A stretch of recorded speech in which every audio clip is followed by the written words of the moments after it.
So here we're calculating the limit of this function. This is what we call a tower function, which is some expression involving x with an exponent that also involves x. So the best way to deal with those is usually to apply logarithms. But since I'm looking for the answer to this limit, once I apply the logarithm, I change the value of the limit. Now I have the ln of the answer. So what I do is I raise e to that power to get the answer back. Because remember, right? The property I'm using is that e to the ln of a number is always that number back. So what I'll do is I'll calculate the ln of this limit, assuming that it exists, and then I'll raise e to that power, and that will be my answer. Okay, so let me erase. Then start by applying the ln.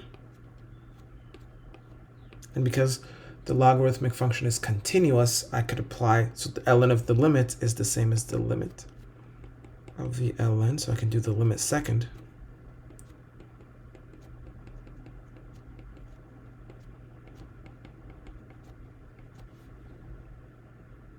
Kind of too many parentheses there. Maybe I'll get rid of the outer ones. Looks a little better. Now I'll use power rule for logs, so not a rule of differentiation, but a property of logarithms that allows me to bring the 1 over x to the front. And I'd like to be able to just plug in 0, right? I actually wanted to do that from the very beginning.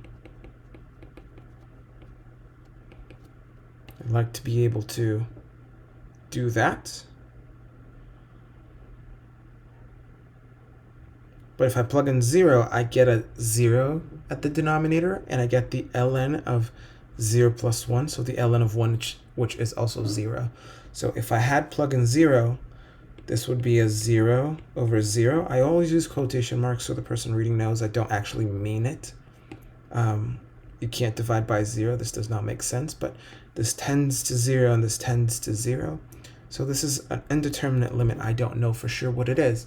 The way to lift the indetermination is to use L'Hopital's rule, which says that this is the same as finding the derivative of the top, finding the derivative of the bottom. If I have 0 over 0 on a limit, both functions being differentiable, by L'Hopital's rule, French mathematician,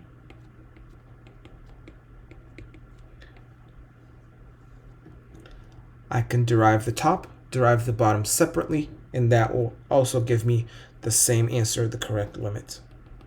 So in this case, the derivative of the bottom is simple, it's just 1, the derivative of x, but then the derivative of the top is, okay, the derivative of ln is 1 over whatever is inside of the ln,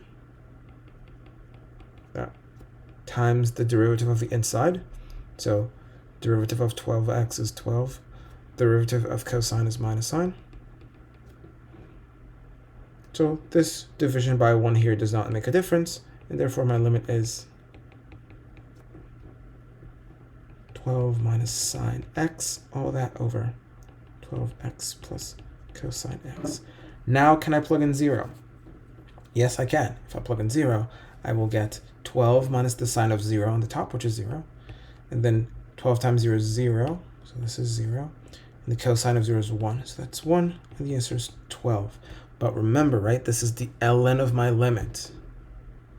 Okay, so that means if I say that the limit when x goes to 0 of 12x plus cosine x, 1 over x, is L,